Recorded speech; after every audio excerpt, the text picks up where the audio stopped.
ಮುಖ್ಯ ಅತಿಥಿಗಳಾಗಿ ಭಾಗವಹಿಸಿರ್ತಕ್ಕಂಥ ರಾಜ್ಯದ ಉಪಮುಖ್ಯಮಂತ್ರಿಗಳು ಆದಂಥ ಶ್ರೀ ಡಿ.ಕೆ. ಶಿವಕುಮಾರ್ ಅವರೇ, ತುಮಕೂರು ಜಿಲ್ಲಾ ಉಸ್ತುವಾರಿ ಸಚಿವರು, ಈ ಕಾರ್ಯಕ್ರಮದ ರೂವಾರಿಗಳು ಆದಂಥ ಗೃಹ ಸಚಿವರಾದಂಥ ಶ್ರೀ ಜಿ. ಪರಮೇಶ್ವರ್ ಅವರೇ, ಕಂದಾಯ ಇಲಾಖೆಯ ಸಚಿವರಾದಂಥ ಶ್ರೀ ಕೃಷ್ಣ ಬೈರೇಗೌಡ ಅವರೇ, ವೇದಿಕೆ ಮೇಲೆ ಆಸೀನರಾಗಿರ್ತಕ್ಕಂಥ ಎಲ್ಲ ಸಚಿವ ಸಂಪುಟದ ಸಹೋದ್ಯೋಗಿಗಳೇ,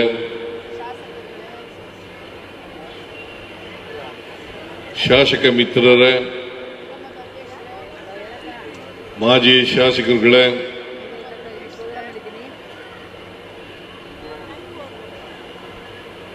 ಬೋರ್ಡ್ ಕಾರ್ಪೊರೇಷನ್ನ ಎಲ್ಲ ಅಧ್ಯಕ್ಷರುಗಳೇ, ಕಾಂಗ್ರೆಸ್ ಪಕ್ಷದ ಅಧ್ಯಕ್ಷರೇ, ಮುಖಂಡರುಗಳೇ,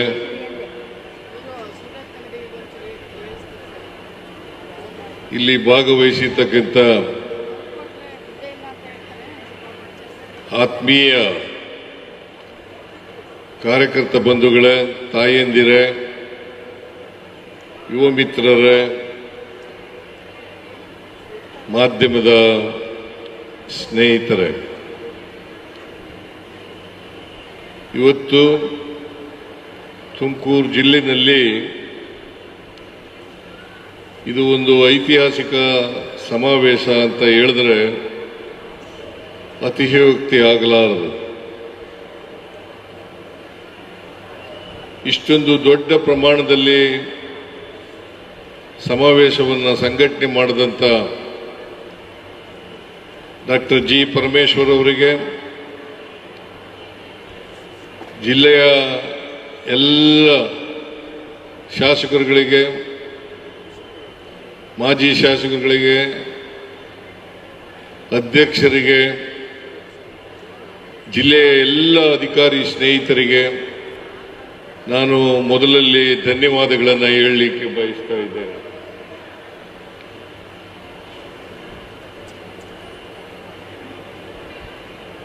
ಒಂದು ದೊಡ್ಡ ಪ್ರಮಾಣದಲ್ಲಿ ಸಂಘಟನೆ ಮಾಡ್ತಕ್ಕಂಥದ್ದು ಬಹಳ ಕಷ್ಟದ ಕೆಲಸ. ಆದರೂ ಕೂಡ ತುಮಕೂರು ಜಿಲ್ಲೆಯ ಜನ ಇವತ್ತು ಇಷ್ಟೊಂದು ದೊಡ್ಡ ಪ್ರಮಾಣದಲ್ಲಿ ಬಂದಿದ್ದೀರಿ, ಈ ಕಾರ್ಯಕ್ರಮದಲ್ಲಿ ಭಾಗವಹಿಸಿದ್ದೀರಿ. ಅದಕ್ಕೋಸ್ಕರ ನಿಮಗೆಲ್ಲರಿಗೂ ಕೂಡ ಧನ್ಯವಾದಗಳನ್ನು ಹೇಳಲಿಕ್ಕೆ ಬಯಸ್ತಾ ಇದ್ದೇನೆ.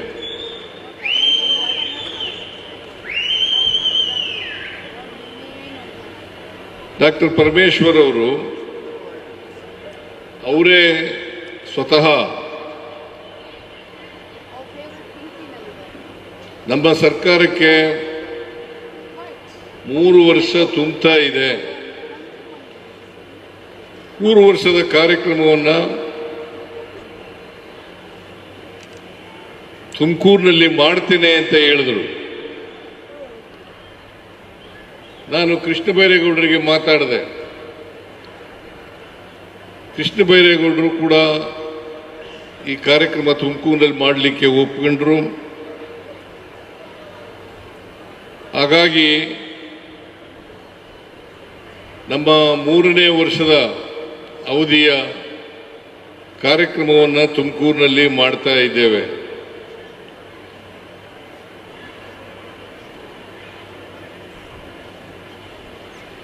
ಇವತ್ತು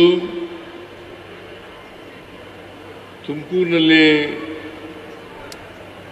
3ನೇ ವರ್ಷದ ಕಾರ್ಯಕ್ರಮ, ಅದರ ಜೊತೆಗೆ ಅನೇಕ ಅಭಿವೃದ್ಧಿ ಕಾರ್ಯಕ್ರಮಗಳಿಗೆ ಶಂಕುಸ್ಥಾಪನೆ ಮತ್ತು ಉದ್ಘಾಟನೆ ಮಾಡತಕ್ಕಂಥ ಕೆಲಸವನ್ನು ಕೂಡ ಮಾಡಿದ್ದೇವೆ.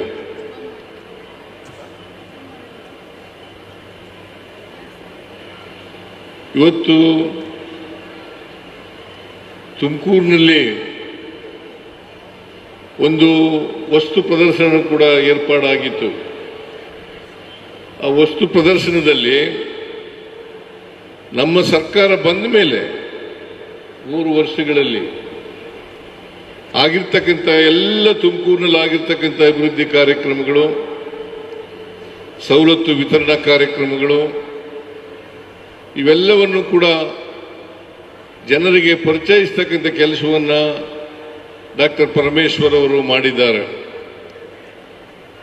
ಇದರಿಂದ ನಾವು ಅಧಿಕಾರಕ್ಕೆ ಬಂದ 3 ವರ್ಷದಲ್ಲಿ ಏನೇನು ಮಾಡಿದ್ದೇವೆ ಅಂತಕ್ಕಂಥದ್ದು ಜನರಿಗೆ ತಿಳುವಳಿಕೆಯನ್ನು ಕೊಡ್ತಕ್ಕಂಥ ಪ್ರಯತ್ನವನ್ನು ಕೂಡ ನಡೆಸಿದೆ. ಅದಕ್ಕೋಸ್ಕರ ಮತ್ತೊಮ್ಮೆ ಡಾಕ್ಟರ್ ಜಿ ಪರಮೇಶ್ವರ್ ಅವರಿಗೆ ಮತ್ತು ಅವರ ಎಲ್ಲ ಜಿಲ್ಲೆಯ ಎಲ್ಲ ಅಧಿಕಾರಿ ವರ್ಗದವರಿಗೆ ಧನ್ಯವಾದಗಳನ್ನು ಹೇಳಲಿಕ್ಕೆ ಬಯಸ್ತಾ ಇದ್ದೇನೆ.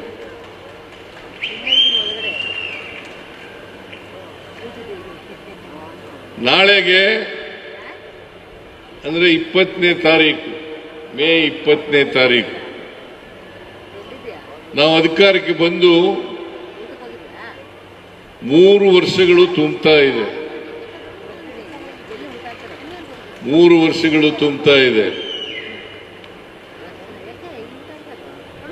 ಇದನ್ನ ಸಾಂಕೇತಿಕವಾಗಿ ಆಚರಣೆ ಮಾಡಬೇಕು ಅಂತ ಹೇಳಿದಾಗ ಡಾಕ್ಟರ್ ಜಿ ಪರಮೇಶ್ವರ್ ಅವರು ವಾಲಂಟಿಯರ್ ಆಗಿ ನಾವು ತುಮಕೂರಿನಲ್ಲಿ ಮಾಡ್ತೇವೆ ಅಂತ ಹೇಳಿ ಮುಂದೆ ಬಂದರು. ನಾನು ಆಯ್ತು ಅಂತಂದೆ.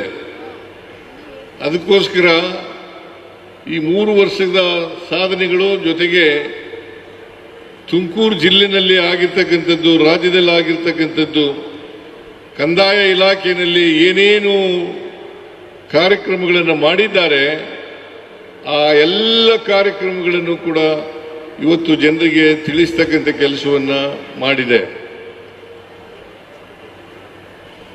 ನಾವು 3 ವರ್ಷಗಳ ಹಿಂದೆ ಜನರ ಮುಂದೆ ಬಂದಾಗ ಅನೇಕ ವಾಗ್ದಾನಗಳನ್ನು ಕೊಟ್ಟಿದ್ದು, ಭರವಸೆಗಳನ್ನು ಕೊಟ್ಟಿದ್ದು. ನಮ್ಮ ಪ್ರಣಾಳಿಕೆ ಮೂಲಕವಾಗಿ ಸುಮಾರು 592 ಭರವಸೆಗಳನ್ನು ಕೊಟ್ಟಿದ್ದು. 592 ಭರವಸೆಗಳನ್ನು ಕೊಟ್ಟಿದ್ದು. ಆ ಭರವಸೆಗಳ ಪ್ರಣಾಳಿಕೆಯ ಸಮಿತಿಯ ಅಧ್ಯಕ್ಷರಾಗಿ ಡಾಕ್ಟರ್ ಪರಮೇಶ್ವರ್ ಅವರು ಆಗಿದ್ರು ಅಂತಕ್ಕಂಥದ್ದನ್ನು ಇವತ್ತು ನೆನಪಬೇಕಾಗ್ತದೆ.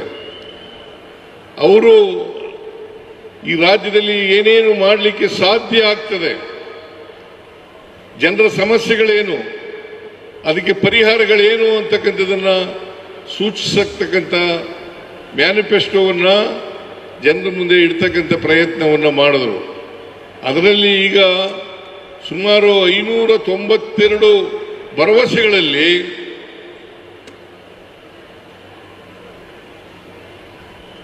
250ಕ್ಕೂ ಹೆಚ್ಚು ಭರವಸೆಗಳನ್ನು ಈಡೇರಿಸಿದ್ದೀವಿ. 250ಕ್ಕೂ ಹೆಚ್ಚು ಭರವಸೆಗಳನ್ನು ಈಡೇರಿಸಿದ್ದೀವಿ. ಉಳಿದ ಭರವಸೆಗಳನ್ನು ಕೂಡ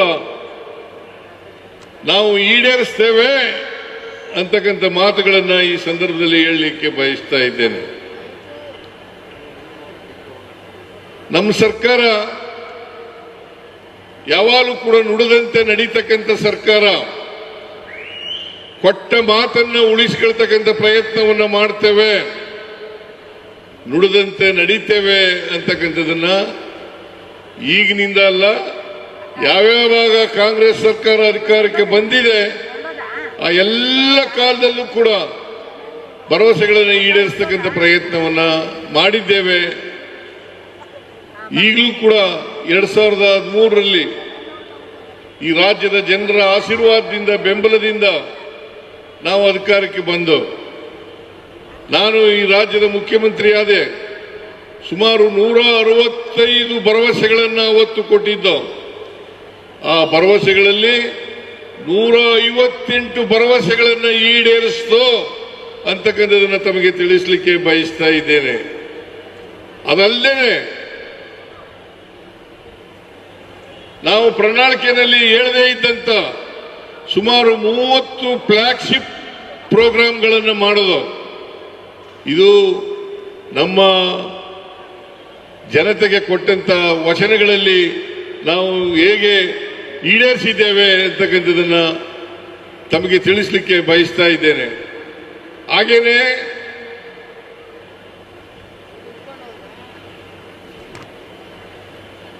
ಎಲ್ಲ ಕಾರ್ಯಕ್ರಮಗಳನ್ನ ಸುಮಾರು 5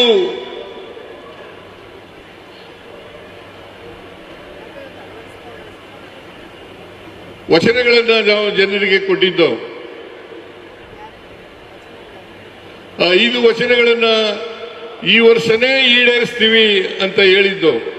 ಆ ಗ್ಯಾರಂಟಿ ಯೋಜನೆಗಳನ್ನ ಇವತ್ತು ಈಡೇರಿಸಿದ್ದೇವೆ ಅಂತಕ್ಕಂಥದ್ದನ್ನು ನಾವು ತಮಗೆ ತಿಳಿಸಲಿಕ್ಕೆ ಬಯಸ್ತಾ ಇದ್ದೇನೆ.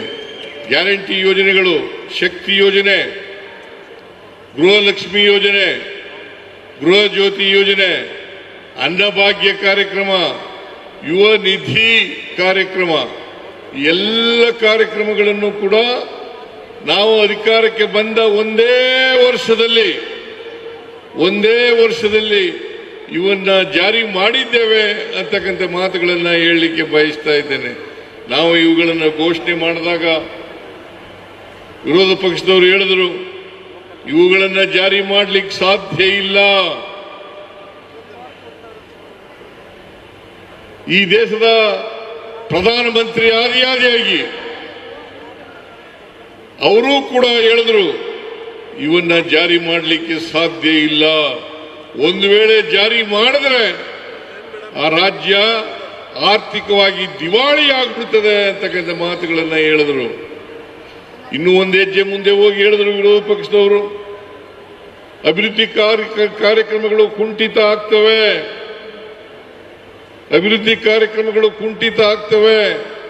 ಅಭಿವೃದ್ಧಿ ಕಾರ್ಯಕ್ರಮಗಳಿಗೆ ದುಡ್ಡಿಲ್ಲ, ಖಜಾನೆ ಖಾಲಿ ಆಗ್ತದೆ ಅಂತಕ್ಕಂಥ ಮಾತುಗಳನ್ನ ಹೇಳಿದ್ರು.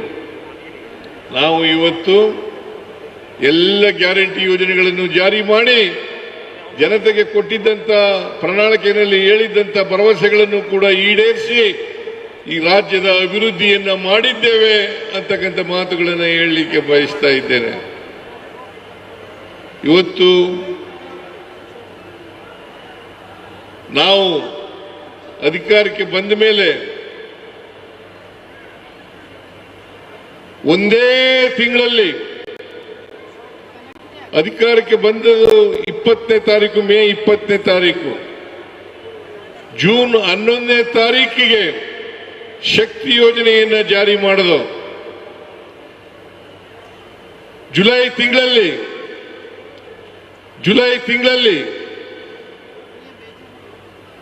ಗೃಹಲಕ್ಷ್ಮಿ ಅನ್ನಭಾಗ್ಯ ಕಾರ್ಯಕ್ರಮವನ್ನು ಅಲ್ಲ, ಗೃಹ ಜ್ಯೋತಿ ಅನ್ನಭಾಗ್ಯ ಕಾರ್ಯಕ್ರಮಗಳನ್ನು ಜಾರಿ ಕೊಟ್ಟು, ಆಗಸ್ಟ್ ತಿಂಗಳಲ್ಲಿ ಮೈಸೂರಿನಲ್ಲಿ ಗೃಹಲಕ್ಷ್ಮಿ ಯೋಜನೆಯನ್ನು ಜಾರಿ ಕೊಟ್ಟು, ಶಿವಮೊಗ್ಗದಲ್ಲಿ ಯುವ ನಿಧಿ ಕಾರ್ಯಕ್ರಮವನ್ನು ಜಾರಿ ಮಾಡಿದ್ರು. ಆದ್ರಿಂದ ನಾವು ಕೊಟ್ಟಂತೆ ನಡ್ಕೊಂಡಿದ್ದೇವೆ ಅಂತಕ್ಕಂಥ ಮಾತುಗಳನ್ನ ಇವತ್ತು ಹೇಳಲಿಕ್ಕೆ ಬಯಸ್ತಾ ಇದ್ದೇನೆ. ಸುಮಾರು 1,40,000ಕ್ಕೂ ಹೆಚ್ಚು ಕೋಟಿ ರೂಪಾಯಿಗಳನ್ನ ಈ ಗ್ಯಾರಂಟಿ ಯೋಜನೆಗಳಿಗೆ ಖರ್ಚು ಮಾಡಿದ್ದೇವೆ. 1,40,000 ಕೋಟಿಗೂ ಹೆಚ್ಚು ಹಣವನ್ನ ಗ್ಯಾರಂಟಿ ಯೋಜನೆಗಳಿಗೆ ಖರ್ಚು ಮಾಡಿದ್ದೇವೆ.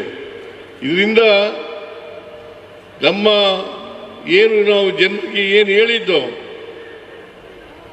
ನಾವು ಸಂವಿಧಾನದ ರೀತಿಯ ನಡ್ಕೊಳ್ತೇವೆ.